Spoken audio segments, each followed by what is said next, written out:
Hello ನಮಸ್ತೆ, welcome back to simple life in Oman. ಯಾರೆಲ್ಲ subscribe ಮಾಡಿದ್ದೀರ ಅವರಿಗೆಲ್ಲ ತುಂಬ ಥ್ಯಾಂಕ್ಸ್. ಇನ್ನೂ ಯಾರೆಲ್ಲ ಸಬ್ಸ್ಕ್ರೈಬ್ ಮಾಡಿಲ್ಲ ದಯವಿಟ್ಟು ನಮ್ಮ ಚಾನಲ್ನ ಸಬ್ಸ್ಕ್ರೈಬ್ ಮಾಡ್ಕೊಳ್ಳಿ. ಇವಾಗ ಮಾರ್ನಿಂಗ್ 5:15 ಆಗಿದೆ. ಇವತ್ತು ನನ್ನ ಮಗನಿಗೆ ಸ್ಕೂಲ್ ಇದೆ, ಅದಕ್ಕೆ ಎದ್ಬಿಟ್ಟು ಎಲ್ಲ ಪ್ರಿಪೇರ್ ಮಾಡ್ತಾಯಿದ್ದೀನಿ ಅಡುಗೆ ಎಲ್ಲ. ಇವತ್ತು ಹ್ಯಾಪಿ ನ್ಯೂಸ್ ಅಂತ ಅಂದರೆ RCB ವಿನ್ ಆಗಿದೆ. ಮೆಂತೆ ಮತ್ತು ಲವಂಗ ಹಾಗೆ ಸಬ್ಜಾ ಸೀಡ್ಸ್ ವಾಟರ್ನ ಮಾರ್ನಿಂಗ್ ಕುಡಿಯೋದ್ರಿಂದ ತುಂಬ ಬೆನಿಫಿಟ್ಸ್ ಇದೆ. ಮೆಂತೆ ಶುಗರ್ ಕಂಟ್ರೋಲ್ ಮತ್ತು ವೆಯ್ಟ್ ಲಾಸ್ ಜರ್ನಿಗೆ ಹೆಲ್ಪ್ ಮಾಡುತ್ತೆ. ಹಾಗೆಯೇ ಲವಂಗನೂ ಕೂಡ ನಮಗೆ ಹೇರ್ ಗ್ರೋತಿಗೆಲ್ಲ ತುಂಬ ಹೆಲ್ಪ್ ಮಾಡುತ್ತೆ, ಹಾಗೆ ಶುಗರ್ ಕಂಟ್ರೋಲ್ಗೂ ಹೆಲ್ಪ್ ಮಾಡುತ್ತೆ ಅಂತ ಹೇಳ್ಬೋದು. ನಮ್ಮ ಕಿಚನ್ನಲ್ಲಿ ಏನೇನು ಐಟಮ್ಸ್ ಇದೆಯೋ ಅದೆಲ್ಲ ನಮಗೆ ಹೆಲ್ತ್ಗೆ ತುಂಬ ಒಳ್ಳೆಯದಾಗುತ್ತೆ. ದಿನ ಈ ಥರ ಜೀರಿಗೆ ನೀರು, ಮೆಂತೆ ನೀರು, ಲವಂಗದ ನೀರು, ಸಬ್ಜಾ ನೀರು ಈ ಥರ ನೀರುಗಳನ್ನು ಬೆಳಿಗ್ಗೆ ಎದ್ದ ತಕ್ಷಣ ಬಿಸಿನೀರಲ್ಲಿ ಹಾಕಿ ಕುಡಿಯೋದ್ರಿಂದ ನಮ್ಮ ಆರೋಗ್ಯಕ್ಕೆ ತುಂಬ ಒಳ್ಳೆಯದಾಗುತ್ತೆ. ಯಾರೆಲ್ಲ ಟ್ರೈ ಮಾಡಿಲ್ಲ ಟ್ರೈ ಮಾಡಿ ನೋಡಿ, ತುಂಬ ಬೆನಿಫಿಟ್ಸ್ ಕೂಡ ಇದೆ. ಹಾಗೆ ನಾನಿಲ್ಲಿ ಕಾಫಿ ಮಾಡ್ತಾ ಇದ್ದೀನಿ. ಇದಕ್ಕೆ ಕಾಫಿ ಪೌಡರ್ ಮತ್ತು ಬೆಲ್ಲನ ಹಾಕಿದ್ದೀನಿ. ಬೆಲ್ಲ ಹಾಕಿದ ಕಾಫಿ ತುಂಬ ಟೇಸ್ಟಿಯಾಗಿರುತ್ತೆ. ನಾನು ತಮ್ಮನೇಲೆಲ್ಲ ಹೇಳಿದ ಹಾಗೆ ಇವತ್ತು ನುಗ್ಗೆ ಸೊಪ್ಪಿನ ಅಡುಗೆಗಳನ್ನು ತೋರಿಸ್ತೀನಿ. ನುಗ್ಗೆ ಸೊಪ್ಪಿನಿಂದ ಸುಮಾರು ರೆಸಿಪಿಗಳನ್ನು ಮಾಡ್ಬೋದು. ಇವತ್ತು ನಮ್ಮ ಅಡುಗೆಯ ಮೇನ್ ಕಿಂಗು ಈ ನುಗ್ಗೆ ಸೊಪ್ಪು, ಮೊರಿಂಗಾ ಲೀವ್ಸ್ ಅಂತ ಹೇಳ್ತಾರೆ. ಇದು ತುಂಬ ಹೆಲ್ದಿ ಬೆನಿಫಿಟ್ಸ್ ಇದೆ. ಇದರಲ್ಲಿ ವಿಟಮಿನ್ ತುಂಬ ಹೆಚ್ಚಾಗಿದೆ, ಹಾಗೆ ಇದರಲ್ಲಿ ಪ್ರೋಟೀನ್ ಅಂಶ ತುಂಬ ಇದೆ, ಹಾಗೆ ಕ್ಯಾಲ್ಶಿಯಂ ಅಂಶಗಳು ತುಂಬ ಇದೆ. ನಾನು ಇದನ್ನು ತುಂಬ ಚೆನ್ನಾಗಿ ಕ್ಲೀನ್ ಮಾಡಿಕೊಂಡು ನೀರಲ್ಲಿ ನೆನೆಸಿಟ್ಟಿದ್ದೀನಿ. ತುಂಬ ಚೆನ್ನಾಗಿ ಇದನ್ನು ಕ್ಲೀನ್ ಮಾಡ್ಕೊಬೇಕು, ಇಲ್ಲಾಂದರೆ ಇದರಲ್ಲಿ ಸಣ್ಣ ಸಣ್ಣ ಹುಳುಗಳೆಲ್ಲ ಇರುತ್ತೆ. ಅದನ್ನು ನೋಡಿಬಿಟ್ಟು ಚೆನ್ನಾಗಿ ಕ್ಲೀನ್ ಮಾಡಿ ನೀರಲ್ಲಿ ನೆನೆಸಿಟ್ಟು ಆನಂತರ 2-3 ಬಾರಿ ಇದನ್ನು ತೊಳೆದು ಈ ಥರ ನೀರು ಡ್ರೈ ಆಗಲಿಕ್ಕೆ ಇಟ್ಟಿದ್ದೀನಿ. ಹಾಗೆ ಈಗ ಒಂದು ಪಾತ್ರೆನ ತೊಗೊಂಡು ಅದಕ್ಕೆ ಸ್ವಲ್ಪ ಎಣ್ಣೆ ಹಾಕಿ ಸಾಸಿವೆ, ಜೀರಿಗೆ, ಉದ್ದಿನಬೇಳೆ ಹಾಕಿ ಒಗ್ಗರಣೆ ಹಾಕ್ತಾಯಿದ್ದೀನಿ. ಹಾಗೆಯೇ ಈಗ ಈ ಸೊಪ್ಪನ್ನು ಆ್ಯಡ್ ಮಾಡಬೇಕು. ಸೊಪ್ಪನ್ನು ಆ್ಯಡ್ ಮಾಡಿ ಯಾವುದೇ ಕಾರಣಕ್ಕೂ ನೀರನ್ನು ಆ್ಯಡ್ ಮಾಡಬೇಡಿ, ಮತ್ತು ಸೊಪ್ಪನ್ನು ಹಾಕಿದ ತಕ್ಷಣವೇ ಉಪ್ಪನ್ನು ಆ್ಯಡ್ ಮಾಡಬೇಡಿ. ಆವಾಗ ಸೊಪ್ಪು ನೀರು ಬಿಟ್ಕೊಳುತ್ತೆ, ಆವಾಗ ಚೆನ್ನಾಗಾಗಲ್ಲ. ಅದಕ್ಕೋಸ್ಕರ ಸ್ವಲ್ಪ ಎಣ್ಣೆಯಲ್ಲಿ ಬಾಡಿಸ್ಕೊಂಡು ಸ್ವಲ್ಪ ಹೊತ್ತು ಬಿಟ್ಟು ಆನಂತರ ನಾವು ಉಪ್ಪನ್ನು ಆ್ಯಡ್ ಮಾಡ್ಕೊಬೇಕು. ಈ ರೀತಿಯಾಗಿ ಹೆಲ್ದಿಯಾಗಿ ರೆಸಿಪಿಗಳನ್ನು ಮಾಡ್ಕೊಬೋದು ನಾವು ಮನೆಯಲ್ಲೇ. ಈ ಸೊಪ್ಪುಗಳೆಲ್ಲ ತುಂಬ ಈಸಿಯಾಗಿ ಅವೈಲೇಬಲ್ ಇರುತ್ತೆ. ಈಗ ನಾನು ಉಪ್ಪನ್ನು ಆ್ಯಡ್ ಮಾಡ್ತಾಯಿದ್ದೀನಿ. ನಿಮ್ಮ ರುಚಿಗೆ ಎಷ್ಟು ಉಪ್ಪು ಬೇಕು, ನಿಮ್ಮ ರುಚಿಗೆ ತಕ್ಕಷ್ಟು ಉಪ್ಪನ್ನು ನೀವು ಆ್ಯಡ್ ಮಾಡ್ಕೊಬೋದು. ಉಪ್ಪನ್ನು ಆ್ಯಡ್ ಮಾಡಿಕೊಂಡು ಸ್ವಲ್ಪ ಹೊತ್ತು ಇದನ್ನು ಬಾಡಿಸ್ಕೊಳ್ಳಿ. ಬಾಡಿಸ್ಕೊಂಡು ನಂತರದಲ್ಲಿ ಇದಕ್ಕೆ ಸ್ವಲ್ಪ ಶುಂಠಿ ಬೆಳ್ಳುಳ್ಳಿ ಪೇಸ್ಟನ್ನು ಆ್ಯಡ್ ಮಾಡಿ. ಶುಂಠಿ ಬೆಳ್ಳುಳ್ಳಿ ಪೇಸ್ಟ್ ಆ್ಯಡ್ ಮಾಡೋದ್ರಿಂದ ಟೇಸ್ಟು ಚೆನ್ನಾಗಿರುತ್ತೆ, ಅರೋಮನೂ ಚೆನ್ನಾಗಿ ಬರುತ್ತೆ. ಆನಂತರ ಸ್ವಲ್ಪ ಹೊತ್ತು ಇದನ್ನು ಬಾಡಿಸ್ಲಿಕ್ಕೆ ಬಿಡಬೇಕು. ಈ ಥರ ನುಗ್ಗೆ ಸೊಪ್ಪು, ಮೆಂತ್ಯ ಸೊಪ್ಪು ಎಲ್ಲ ಈಸಿಯಾಗಿ ಸಿಗುತ್ತೆ. ಇದನ್ನು ವೀಕ್ಲಿ 1 or 2 ಟೈಮ್ಸ್ ಮಾಡ್ಕೊಂಡು ತಿನ್ನೋದ್ರಿಂದ ಆರೋಗ್ಯನೂ ಚೆನ್ನಾಗಿರುತ್ತೆ. ಇಲ್ಲಿ ಸ್ವಲ್ಪ ನೀವು ಕೊತ್ತಂಬರಿ ಸೊಪ್ಪನ್ನು ಆ್ಯಡ್ ಮಾಡ್ಕೊಬೋದು. ಆಮೇಲೆ ನಿಮಗೆ ಎಷ್ಟು ಕ್ವಾಂಟಿಟಿಲಿ ನಿಮಗೆ ಚಪಾತಿಗಳು ಬೇಕು ಅಷ್ಟು ಕ್ವಾಂಟಿಟಿಲಿ ನೀವು ಇದಕ್ಕೆ ಗೋಧಿ ಹಿಟ್ಟನ್ನು ಆ್ಯಡ್ ಮಾಡ್ಕೊತಾ ಹೋಗಬೇಕು. ಆನಂತರ ಇದನ್ನು ಚೆನ್ನಾಗಿ ನಾದ್ಬಿಟ್ಟು ಇಡಬೇಕು. ಈ ರೀತಿ ಒಳ್ಳೊಳ್ಳೆ ರೆಸಿಪಿಗಳು ಬೇಕು ಅಂತ ಅಂದರೆ ನಮ್ಮ ಚಾನಲ್ನ ಸಬ್ಸ್ಕ್ರೈಬ್ ಮಾಡಿ. ಇನ್ನೂ ಹೆಚ್ಚಿನದಾದ ಹೆಲ್ದಿ ರೆಸಿಪಿಗಳನ್ನು ನಾನು ನಿಮಗೆ ಮಾಡಿ ತೋರಿಸ್ತೀನಿ. ಈ ಚಪಾತಿ ಅಂತೂ ತುಂಬ ಚೆನ್ನಾಗಿರುತ್ತೆ. ಒಂದು ಸತಿ ಟ್ರೈ ಮಾಡಿ ಹೇಗಿತ್ತು ಅಂತ ಕಮೆಂಟ್ ಮಾಡಿ ಕೂಡ ಹೇಳಿ. ತುಂಬ ಟೇಸ್ಟಿಯಾಗಿ ಬರುತ್ತೆ. ಮಕ್ಕಳು ಸೊಪ್ಪೆಲ್ಲ ತಿನ್ನಲ್ಲ ಅನ್ನೋರು ಕೂಡ ತಿಂತಾರೆ ಸೊಪ್ಪುಗಳನ್ನು. ಇದು ಮಕ್ಕಳಿಗೆ ಮಾಡಿಕೊಡೋದ್ರಿಂದ ಅಥವಾ ನಾವುಗಳು ತಿನ್ನೋದ್ರಿಂದ ತುಂಬ ಹೆಲ್ದಿ ಬೆನಿಫಿಟ್ಸ್ಗಳು ಜಾಸ್ತಿ ಇದೆ ಅಂತಲೇ ಹೇಳ್ಬೋದು. ಈ ರೀತಿ ಚೆನ್ನಾಗಿ ನಾದಿ ಇದನ್ನು ಸ್ವಲ್ಪ ಹೊತ್ತು ಹಾಗೆ ಇಡಬೇಕು. ಒಂದು 10-15 ನಿಮಿಷ ಹಾಗೆ ಇಟ್ಟು ಆ ನಂತರದಲ್ಲಿ ನಾವು ಇದನ್ನು ನಾದಿ ಇದನ್ನು ಬೇಯಿಸ್ಕೊಬೋದು. ಚೆನ್ನಾಗಾಗತ್ತೆ, ಸಾಫ್ಟಾಗೂ ಕೂಡ ಬರುತ್ತೆ. ಮನೆಯಲ್ಲೇ ಎಷ್ಟು ಸಾಧ್ಯ ಆಗುತ್ತೋ ಅಷ್ಟು ಹೆಲ್ದಿ ಅಡುಗೆಗಳನ್ನು ಮಾಡ್ಕೊಳ್ಳಿಕ್ಕೆ ನಾವು ಟ್ರೈ ಮಾಡಬೇಕು. ನಾನೀಗ ಇದನ್ನು ಮುಚ್ಚಿಡ್ತೀನಿ. ಆ ನಂತರ ನಾನಿಲ್ಲಿ ಪಲ್ಯ ಮಾಡ್ಕೊಳ್ಳೋಣ ಅಂಥೇಳಿ ಹೆಸರು ಕಾಳನ್ನ ನೆನೆಸಿಟ್ಟಿದ್ದೆ. ಅದನ್ನು ನೀಟಾಗಿ ವಾಶ್ ಮಾಡಿ ಅದಕ್ಕೆ ಉಪ್ಪನ್ನು ಸೇರಿಸ್ಬಿಟ್ಟು ಇಟ್ಟಿದ್ದೀನಿ. ಅದಕ್ಕೀಗ ಟೊಮೊಟೊ, ಈರುಳ್ಳಿಯನ್ನು ಹಾಕಿದ್ದೀನಿ ಮತ್ತು ಹಸಿಮೆಣಸನ್ನು ಹಾಕಿದ್ದೀನಿ. ಇದನ್ನೀಗ ನಾವು ಒಂದು 3-4 ವಿಷಲ್ನ ಚೆನ್ನಾಗಿ ತಗೊಳ್ಳೋಣ. ಚೆನ್ನಾಗಾಗತ್ತೆ ಇದು ತುಂಬ ಸಾಫ್ಟಾಗಿ. ಆ ನಂತರ ಟೊಮೊಟೊದು ಮೇಲಿನ ಸಿಪ್ಪೆ ಎಲ್ಲ ತಗೊಬೇಕು. ನಾನು ಈ ಹೆಸರು ಕಾಳಿನ ಜೊತೆಗೆ ನುಗ್ಗೆ ಸೊಪ್ಪನ್ನು ಇಲ್ಲಿ ಆ್ಯಡ್ ಮಾಡಿದ್ದೀನಿ. ಆ ನಂತರ ಖಾರದ ಪುಡಿ, ಕೊತ್ತಂಬರಿ ಪುಡಿ, ಗರಂ ಮಸಾಲ ಹಾಗೆ ಚಿಲ್ಲಿ ಪೌಡರ್ ಮತ್ತು ಅರಿಶಿನ ಕೂಡ ಹಾಕಿಬಿಟ್ಟು, ಕೊತ್ತಂಬರಿ ಪೌಡರ್ನೂ ಹಾಕಿಬಿಟ್ಟು ಇದನ್ನು ಚೆನ್ನಾಗಿ ಮಿಕ್ಸ್ ಮಾಡ್ಕೊತಾ ಇದ್ದೀನಿ. ಇದು ಚೆನ್ನಾಗಿ ಮಿಕ್ಸ್ ಆದಮೇಲೆ ಚೆನ್ನಾಗಿ ಬಾಯ್ಲ್ ಆಗಲಿ. ಆ ನಂತರ ನಾವು ಇದಕ್ಕೆ ಸ್ವಲ್ಪ ಒಗ್ಗರಣೆಯನ್ನು ಹಾಕ್ಕೊಳ್ಳೋಣ. ನಾನು ಈ ವಿಡಿಯೋದಲ್ಲಿ ನಿಮಗೆ ನುಗ್ಗೆ ಸೊಪ್ಪಿನಿಂದ ಸಾಂಬಾರು ಮತ್ತು ಚಪಾತಿ ಮಾಡೋದು ಹೇಗೆ ಅಂತ ತೋರಿಸಿದ್ದೀನಿ. ನೆಕ್ಸ್ಟ್ ನುಗ್ಗೆ ಸೊಪ್ಪಿನಿಂದ ಇನ್ನೂ ಹಲವಾರು ರೆಸಿಪಿಗಳನ್ನು ತೋರಿಸ್ತೀನಿ. ದಯವಿಟ್ಟು ನಮ್ಮ ಚಾನಲ್ನ ಸಬ್ಸ್ಕ್ರೈಬ್ ಮಾಡಿ. ಹಾಗೆ ಯಾವ ರೀತಿಯಾದ ರೆಸಿಪಿಗಳು ಬೇಕು ಅಂತಲೂ ತಿಳಿಸಿ. ರೆಸಿಪಿಗಳು ಇಷ್ಟ ಆಗ್ತಿದೆಯಾ ಅದನ್ನು ತಿಳಿಸಿ. ಹಾಗೆ ನಾನಿಲ್ಲಿ ನುಗ್ಗೆ ಸೊಪ್ಪು ಹಾಗೆ ಚಪಾತಿಗೆ ಇದೆಲ್ಲ ಚೆನ್ನಾಗಿ ಸಿಗುತ್ತೆ. ಬೇವಿನ ಸೊಪ್ಪು ಅಷ್ಟೇ ಕೆಲವೊಮ್ಮೆ ತಂದು ನಾವು ಕಷಾಯ ಎಲ್ಲ ಮಾಡಿ ಕುಡಿತೀವಿ. ಈಟ್ ಕ್ಲೀನ್ ಆ್ಯಂಡ್ ಹೆಲ್ದಿ ಈ ಪಾಲಿಸಿನ ಫಾಲೋ ಮಾಡಬೇಕಾಗತ್ತೆ. ಯಾಕಂತಂದರೆ ಆರೋಗ್ಯ ತುಂಬ ಮುಖ್ಯ ಆಗಿರುತ್ತೆ. ನಮ್ಮ ಕೈಯಲ್ಲಿ ಎಷ್ಟಾಗುತ್ತೋ ಅಷ್ಟು ನಾವು ಒಳ್ಳೆ ಆರೋಗ್ಯಕರವಾದ ಅಡುಗೆಗಳನ್ನು ಮಾಡ್ಕೊಂಡು ತಿನ್ನೋದ್ರಿಂದ ನಮ್ಮ ಆರೋಗ್ಯ ಚೆನ್ನಾಗಿರುತ್ತೆ. ನಾನಿಲ್ಲಿ ತೆಂಗಿನಕಾಯಿ ಮತ್ತು ಹುರಿಗಡಲೆ ಹಾಕಿಬಿಟ್ಟು ಚಟ್ನಿ ಮಾಡ್ತಾಯಿದ್ದೀನಿ. ಈ ರೆಡಿಮೇಡ್ ತರುವಂತಹ ತೆಂಗಿನಕಾಯಲ್ಲಿ ಒಂದು ಪ್ರಾಬ್ಲಮ್ ಅಂತ ಅಂದರೆ ಇದರಲ್ಲಿ ಸಣ್ಣ ಸಣ್ಣ ಚಿಪ್ಪು ಮತ್ತು ನಾರುಗಳಿರುತ್ತೆ. ಅದನ್ನು ಸ್ವಲ್ಪ ಸೂಕ್ಷ್ಮವಾಗಿ ಗಮನಿಸಿ ಹಾಕಿ ನಾವು ಚಟ್ನಿಯನ್ನು ಮಾಡ್ಕೊಬೇಕು. ನಾನಿಲ್ಲಿ ಚಟ್ನಿಯನ್ನು ರೆಡಿ ಮಾಡಿದ್ದೀನಿ.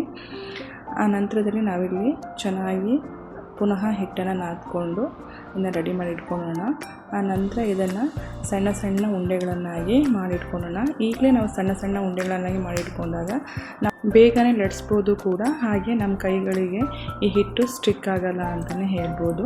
ಆರಾಮಿಸಿ ಬೇಗವಾಗಿ ನಾವು ಚಪಾತಿನ ಲಟ್ಸ್ಬೋದು. ಇದು ತುಂಬ ಚೆನ್ನಾಗಿರುತ್ತೆ.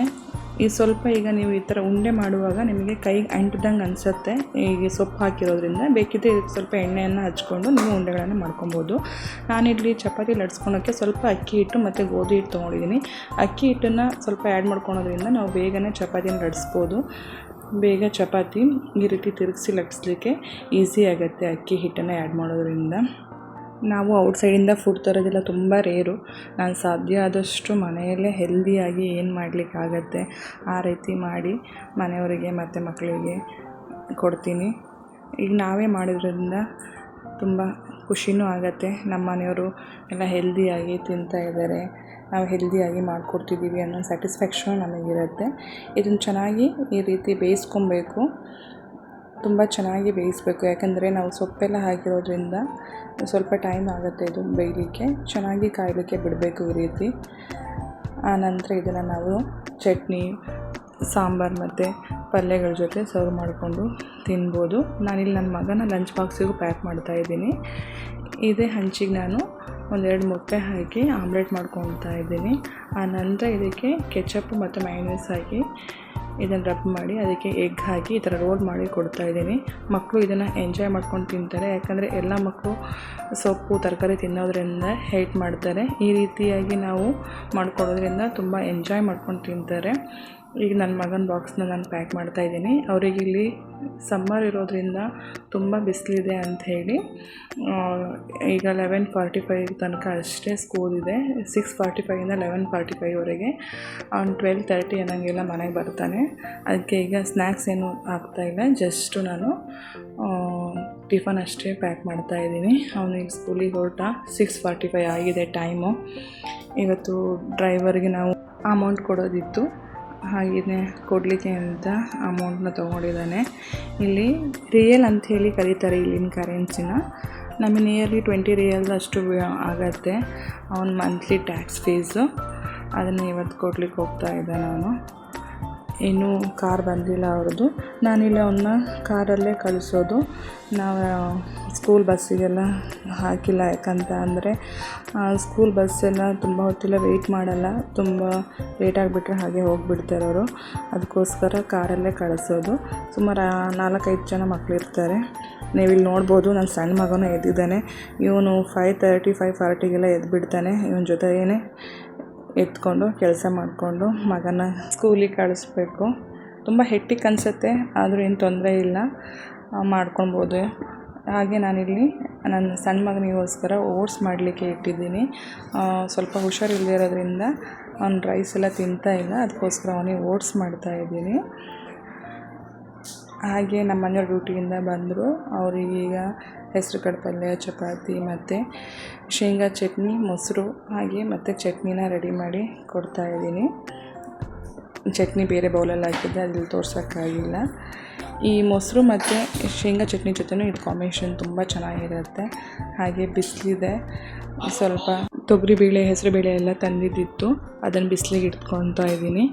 ಈ ಥರ ಬಿಸಿಲಿಗೆಲ್ಲ ಹಾಕಿ ಇಡೋದ್ರಿಂದ ಯಾವ ರೀತಿ ಹುಳಗಳೆಲ್ಲ ಆಗಲ್ಲ, ಚೆನ್ನಾಗೂ ಇರುತ್ತೆ. ಹಾಗೆ ಬಟ್ಟೆ ವಾಶ್ಗೆ ಹಾಕೋದಿತ್ತು. ನಮ್ಮದಿದು LG ವಾಷಿಂಗ್ ಮಿಷನ್ನು 10 ಇಯರ್ಸ್ ಆಗಿದೆ, ಚೆನ್ನಾಗಿ ಬರ್ತಾಯಿದೆ, ಯಾವುದೇ ರಿಪೇರಿ ಏನೂ ಇಲ್ಲ, ತುಂಬ ಚೆನ್ನಾಗಿ ಬಂದಿದೆ. ನಮಗೆ ಇಲ್ಲಿ ಬಾಲ್ಕನಿ ತುಂಬ ಸಣ್ಣದಾಗಿದೆ, ಅದಕ್ಕೆ ಇಲ್ಲೇ ಒಳಗಡೆ ಬಟ್ಟೆಗಳನ್ನು ಒಣಗಿಸ್ಕೊಂಡು ನಂತರ ಸ್ಟ್ಯಾಂಡ್ಗಳನ್ನು ತೊಗೊಂಡೋಗಿ ಹೊರಗಡೆ ಇಡ್ತೀನಿ.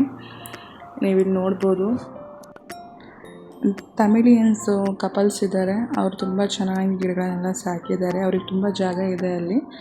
ಹಾಗಾಗಿ ಈಗ ನಾನಿಲ್ಲಿ 2 ಗ್ಲಾಸಷ್ಟು ಕೆಂಪಕ್ಕಿನ ತೊಗೊಂಡಿದ್ದೀನಿ. ಈ ಕೆಂಪಕ್ಕಿನ ತಗೊಂಡು ತುಂಬ ಚೆನ್ನಾಗಿ ಇದನ್ನ ವಾಶ್ ಮಾಡ್ಕೊಬೇಕು. ಇದರಲ್ಲಿ ತುಂಬ ಕಸ ಥರ ಇರುತ್ತೆ, ಅದಕ್ಕೋಸ್ಕರ ಇದನ್ನು 4ರಿಂದ 5 ಬಾರಿ ಕ್ಲೀನ್ ಮಾಡ್ಕೊಂಡ ತಕ್ಷಣ ಇದನ್ನು ಕುಕ್ಕರಲ್ಲಿ ವಿಷಲ್ ಹಾಕಕ್ಕೆ ಇಟ್ಟಿದ್ದೀನಿ. ಈ ಕಡೆ ನಾನು ಇದಕ್ಕೆ ಒಗ್ಗರಣೆಯನ್ನು ಮಾಡ್ಕೊತಾ ಇದ್ದೀನಿ. ಏನಿಲ್ಲ, ಶುಂಠಿ ಬೆಳ್ಳುಳ್ಳಿ ಪೇಸ್ಟು ಮತ್ತು ಈರುಳ್ಳಿ, ಹಸಿಮೆಣಸು, ಜೀರಿಗೆ, ಸಾಸಿವೆ, ಉದ್ದಿನಬೇಳೆ ಹಾಕಿ ಒಗ್ಗರಣೆನ ಮಾಡ್ಕೊಳ್ತಾ ಇದ್ದೀನಿ.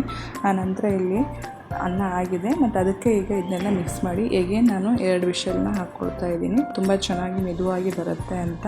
ಮಕ್ಕಳಿಗೆ ಹುಷಾರಿಲ್ಲ, ಅದಕ್ಕೋಸ್ಕರ ಈ ರೀತಿ ಮೆದುವಾಗಿರೋದು ಮಾಡಿಕೊಟ್ಟಾಗ ಊಟನ ಚೆನ್ನಾಗಿ ಊಟ ಮಾಡ್ತಾರೆ ಅಂತ ಇದಕ್ಕೆ ಮೊಸರು ಹಾಕಿ ಇದನ್ನು ಕಲಸಿದ್ದೀನಿ. ಇಲ್ಲಿ ಪೊಮೊಗ್ರಾನೇಟ್ ಇತ್ತು, ಅದನ್ನು ಹೆಚ್ಚಿ ಅದಕ್ಕೆ ಹಾಕಿ ಕೊಡೋಣ ಅಂಥೇಳಿ ಹೆಚ್ಚ್ತಾ ಇದ್ದೀನಿ. ಈಗ ನೀವು ನೋಡ್ಬೋದು, ಬೆಳಗ್ಗೆ ನಾನು ನುಗ್ಗೆ ಸೊಪ್ಪಿನ ಚಪಾತಿ ಮತ್ತು ಪಲ್ಯ ಮಾಡಿಕೊಟ್ಟಿದ್ದೆ. ಈಗ ಮಧ್ಯಾಹ್ನ ಈ ರೀತಿಯಾಗಿ ಕೆಂಪಕ್ಕಿಯಿಂದ ಮೊಸರನ್ನ ಮಾಡಿಕೊಡ್ತಾ ಇದ್ದೀನಿ. ಟೋಟಲಿ ಎಷ್ಟು ಸಾಧ್ಯನೋ ಅಷ್ಟು ಹೆಲ್ದಿಯಾಗಿ ಮಾಡಲಿಕ್ಕೆ ಟ್ರೈ ಮಾಡ್ತೀನಿ. ಈಗ ನೋಡ್ಬೋದು ಎಷ್ಟು ಕಲರ್ಫುಲ್ಲಾಗಿ ಕಾಣ್ತಾ ಇದೆ ಅಂಥೇಳಿ. ದಾಳಿಂಬೆ ಎಲ್ಲ ಹಾಕಿ ಮಕ್ಕಳಿಗೆ ಸರ್ವ್ ಮಾಡಿ ಕೊಟ್ಟೆ, ತುಂಬ ಇಷ್ಟಪಟ್ಟು ತಿಂತಾರೆ. ಟ್ರೈ ಮಾಡಿ, ಚೆನ್ನಾಗಿರುತ್ತೆ. ಈಗ ನಾವು ಕುಚ್ಚಲಕ್ಕಿ ಜೊತೆಗೆಲ್ಲ ಬರೀ ಮೊಸರು, ಉಪ್ಪಿನಕಾಯಿ ಅಥವಾ ಚಟ್ನಿ ಪುಡಿ, ಪಲ್ಯ ಈ ರೀತಿ ಹಾಕ್ಕೊಂಡು ತಿಂತೀವಿ. ಈ ರೀತಿ ಒಗ್ಗರಣೆ ಹಾಕಿ ಮೊಸರೆಲ್ಲ ಹಾಕಿ ಮಾಡೋದ್ರಿಂದನೂ ಚೆನ್ನಾಗಿರುತ್ತೆ. ಮಾಮೂಲಿ ರೈಸಲ್ಲೂ ಮಾಡ್ಕೊಬೋದು, ಮೊಸರನ್ನ ಮಾಡ್ಕೊತೀವಿ ಅದೇ ಥರನೇ. ಬಟ್ ಕೆಂಪಕ್ಕಿ ಯೂಸ್ ಮಾಡೋದ್ರಿಂದ ಸ್ವಲ್ಪ ಹೆಲ್ತಿಗೆ ತುಂಬ ಒಳ್ಳೆಯದಾಗುತ್ತೆ. ನೋಡಿ ಎಷ್ಟು ಯಮ್ಮಿಯಾಗಿ ಕಾಣ್ತಾ ಇದೆ. ಟೋಟಲಿ ನಾವು ಏನು ತಿಂದಿದ್ದೀವಿ, ನಾವು ಹೆಲ್ದಿಯಾಗಿ ತಿಂದಿದ್ದೀವಿ ಅನ್ನೋ ಒಂದು ಸ್ಯಾಟಿಸ್ಫ್ಯಾಕ್ಷನ್ ನಮಗಿರುತ್ತೆ. ನನ್ನ ಮಗ ಈಗ 2:30 ಆಗಿದೆ, ಮಧ್ಯಾಹ್ನ ಸ್ಕೂಲಿಂದ ಬಂದು ಫ್ರೆಶ್ ಅಪ್ ಆಗಿ ಊಟ ಎಲ್ಲ ಆಗಿ ಈಗ ಓದ್ತಾ ಕೂತ್ಕೊಂಡಿದ್ದಾನೆ. ಈಗ ಒಂದು 2:30ಇಂದ 3:30 ತನಕ ಸ್ಟಡಿ ಮಾಡ್ತಾನೆ. ನಂತರ ಮತ್ತೆ ಅಗೇನ್ ಸಂಜೆ ಸ್ವಲ್ಪ ಹೊತ್ತು ಸ್ಟಡಿ ಮಾಡ್ತಾನೆ. ಅವನು ಎಲ್ಲೂ ಟ್ಯೂಷನ್ಗೆ ಹೋಗಲ್ಲ, ಅವನಿಗೆ ನಾನೇ ಹೇಳ್ಕೊಟ್ರೆ ಅವನಿಗೆ ತುಂಬ ಖುಷಿ. ಟ್ಯೂಷನಿಗೆ ಹೋಗ್ತು ಅಂತ ಅಂದರೂ ಅವನು ಹೋಗಲ್ಲ. ಈಗ ನೋಡ್ಬೋದು, ಸಂಜೆ 5 ಗಂಟೆ ಆಗಿದೆ. ನಮ್ಮ ಮನೆಯವ್ರಿಗೆ ನೈಟ್ ಶಿಫ್ಟ್ ಇದೆ, ಅದಕ್ಕೋಸ್ಕರ ನಾನು ಟೀ ಮಾಡ್ತಾ ಇದ್ದೀನಿ. ಟೀ ಎಲ್ಲ ಕುಡಿದು ಈಗ ನನ್ನ ಮಗ ಆಟ ಆಡೋಕ್ಕಂತ ಹೊರಗಡೆ ಹೋಗ್ತಾ ಇದ್ದಾನೆ. ಈ ಕಸ ತೊಗೊಂಡೋಗಿ ಡಸ್ಟ್ಬಿನ್ನಿಗೆ ಬಿಸಾಕೋಕ್ಕೆ ಅಂತ ಹೋಗ್ತಾ ಇದ್ದಾನೆ. ಇವನು ನೋಡಿ ಕರ್ಕೊಂಡು ಹೋಗಿಲ್ಲ ಅಂತ ಸಿಟ್ಟು ಮಾಡ್ಕೊಂಡು ವಾಪಸ್ ಬರ್ತಾ ಇದ್ದಾನೆ. ನಮ್ಮನೆಯವ್ರಿಗೆ ಡ್ಯೂಟಿಗೆ ಹೊರಟರು, ಅವ್ರಿಗೆ ನೈಟ್ ಶಿಫ್ಟು. ಈಗ ಫೈನಲಿ RCB ಮ್ಯಾಚ್ ನೋಡೋಣ ಅಂತ ಕೂತ್ಕೊಂಡ್ವಿ. ಅದಕ್ಕೋಸ್ಕರನೇ ಇವತ್ತು ಎಡಿಟ್ ಮಾಡಿ ಹಾಕೋದು ವ್ಲಾಗು ತುಂಬ ಲೇಟ್ ಆಯಿತು. What a match, he did very well. Actually Virat Kohli ನಿನ್ನೆ ಮ್ಯಾಚ್ ಆಡಿಲ್ಲ ಅಂತ ಅಂದರೆ ತುಂಬ ಡಿಫಿಕಲ್ಟ್ ಇತ್ತು ವಿನ್ ಆಗೋದು. ತುಂಬ ಚೆನ್ನಾಗಿ ಕೂಡ ಆಡಿದ್ರು. ಹಾಗೆ ವೆಂಕಟೇಶ್ ಅಯ್ಯರ್ ಕೂಡ ತುಂಬ ಚೆನ್ನಾಗಿ ಬ್ಯಾಟಿಂಗ್ ಸ್ಟಾರ್ಟ್ ಮಾಡಿದ್ರು, ಬಟ್ ಏನೋ ಇಂಜುರಿ ಆಗಿ ಔಟ್ ಆದರು. ಬಟ್ ವಿರಾಟ್ ಕೊಹ್ಲಿ ಮಾತ್ರ ಆಸಮ್ಮಾಗಿ ಆಟ ಆಡಿದ್ರು. ಯಾರೆಲ್ಲ ಮ್ಯಾಚ್ ನೋಡಿದ್ರಿ ಕಮೆಂಟ್ ಮಾಡಿ. ಈ ವಿಡಿಯೋನ ಇಲ್ಲಿಗೆ ಎಂಡ್ ಮಾಡ್ತಾ ಇದ್ದೀನಿ. ಲೈಕ್ ಮಾಡಿ, ಶೇರ್ ಮಾಡಿ, ಸಬ್ಸ್ಕ್ರೈಬ್ ಮಾಡಿ. Thanks for watching.